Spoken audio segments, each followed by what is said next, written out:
All right, Dave, let's hear from you. Let's hear your do not draft list. You've got DeAndre Swift, J.K. Dobbins, George Pickens, and Anthony Richardson.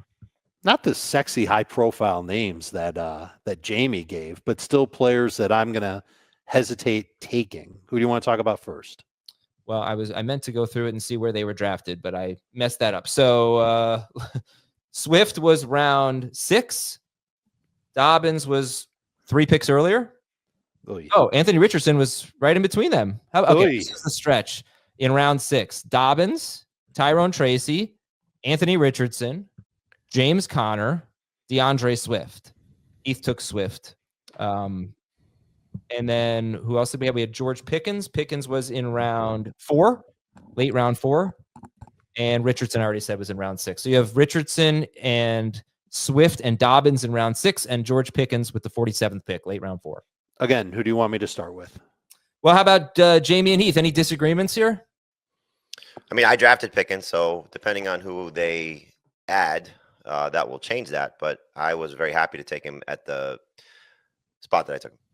I think there's a really good case to be made for why DeAndre Swift is going to have a breakout year this year. Yes. And there's a really good case to be made for why DeAndre Swift is going to get replaced by a plodder like James Conner this year. I took him in round 6. I absolutely love that value. I think there's huge upside in round 6. If he gets into the round 3 range, I'm going to be out. Yeah. All right, Dave, go ahead. Your thoughts. I don't know what I would do if DeAndre Swift made it into round 3. The rest of the Bears depth chart must be like ghosts if that's going to happen. Last time that he was paired up with Ben Johnson, it was in Detroit. They had a season together. It was 2022. He did average 13.7 PPR points per game. That is not round 3 worthy. I'd say that's round 5, 6 worthy. But he only had 5 games with 15-plus PPR points, including 2 in the last 2 weeks of the season. This was the year that Jamal Williams had 17 touchdowns. So 2 years ago, the new head coach of the Chicago Bears already felt like DeAndre Swift wasn't a full-time running back. In fact, he only had 3 games with 15 or more touches, 9 of 14 games with 10 or fewer touches. I would suspect that if he's even still on the Bears when the season starts, that would be the range that he would be in, is around 10, maybe 12 touches But isn't per it game. a huge cost for them to move on from? It might be. I'd have to double check that. But if it is a huge cost. Okay, so if it is a huge cost, then I think we know what they want his role to be. Perfect world, they find another running back to come in and be a more physical guy. And this running back class is littered with those guys. So I don't think it's going to be Roschon Johnson. I think it'll be a rookie, and Swift and the rookie will split. And we know that this is an offense that is definitely under construction. The O-line needs a lot of help. They can dedicate themselves all they want to the run game, just like Detroit did, but it doesn't mean that they're going to be as successful as Detroit was. I don't know if DeAndre Swift can hold up. And I don't know if, like, we had the opportunity to see him do well this past season, and where did he end up? 12.6 PPR points per game, and he was even sharing then. So the age isn't an issue. He's 26, and we know that he's got some speed because he had some explosive plays last year. But I don't want to pencil him in as my RB2 if I can help it. Maybe a low-end RB2. Just thinking about, well, are there really 23 or 24 other running backs that I'd rather have than Swift? And when I think about some of the rookies and where they could potentially end up, I think the answer to that question is yes. And so he definitely makes me nervous as somebody. Maybe around 6, 7, somewhere in that range is the right spot, but I don't want to trust him as a starter on my fantasy team. Well, he's always been bad in short yardage, and he had 6 carries from the 3-yard line or closer, and Swift scored 2 touchdowns, whereas Roschon Johnson had 8 carries from the 3-yard line or closer. And now I haven't looked if maybe Roschon Johnson's were all like at the 1. I don't know, but he scored 6 touchdowns. In fact, DeAndre Swift, with those 6 carries from the 3 or closer, 4 of them were in 1 game. So he wasn't used as the goal line back last year. It's never been a strength of his. And he averaged only 15 carries per game, 14.9 carries per game in 17 games. This is a team. The Bears actually had the 5th most running back carries from the 3-yard line or closer. That's a great opportunity. And he scored only 6 touchdowns. Are you judging his short yardage success or failures based on his touchdowns? Well, he's always, No, it should be on opportunities more than touchdowns. Well, if one guy has 8 carries for 6 touchdowns and one guy has 6 carries for 2 touchdowns, then right, exactly. Well, I'm not disagreeing with you that he struggles there. I just wonder if he had gotten a lot of the tush push touchdowns, and he's converting those behind a very good offensive line, because last year he was doing behind a bad offensive line.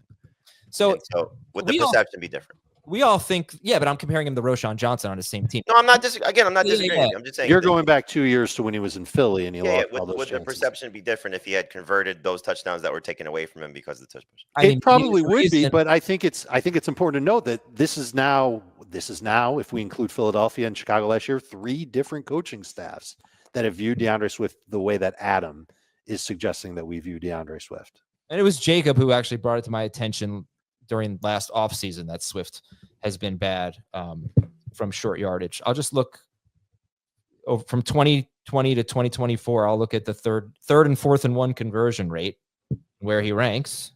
And he is 116th out of 128 running backs who have had 100 or more carries in that stretch.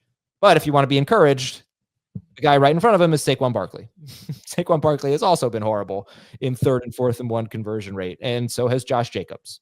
So maybe it doesn't really matter that much. But I just think he wasn't viewed as the goal line back. Dobbins. What's your beef with Dobbins, Dave? He had 7 games last year with 15 or more PPR points. 6 came before he got hurt in week 12. We know what the deal is with J.K. Dobbins. If you're getting him late in drafts, awesome, because you know that he can help you get off to a good start. Maybe he can be like he was last year, where he carries you through the first, what do you think it was, like 3rd, maybe even half of the season as a starter for your fantasy team. And then once the wheels come off, you just move on to somebody else that's still a good value when you're taking him close to or in the double-digit rounds. We don't know what team he's going to play on. We don't know what type of situation he'll be in. This is not somebody that I'm ready to fall back in love with at this point. So round 6 was too early for you there. Yeah. And then Jamie took Pickens 47th overall. Was that too early for you? Again, another player who there are just way too many questions. And I think one of the questions is, will he be any team's number 1 wide receiver?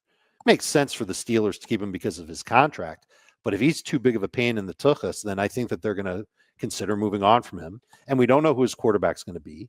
If we go with my pie in the sky scenario of Rodgers and Adams going to Pittsburgh, then that's absolutely going to negate what George Pickens can do. He averaged over 7 targets per game last year, and he averaged 11.7 PPR points per game last year. And I was a guy that overrated him. I've overrated him 2 years in a row. And I love how he is as a downfield guy. He can, make unbelievable catches on those sideline footballs. And we saw him occasionally make great passes, or great catches rather, over the middle of the field. I don't know if he's got what it takes, or if he'll be given the opportunity to be a number, or to produce like a number 1 receiver for our purposes. Heath, Anthony Richardson went in round 6. I think that's probably too early for everyone.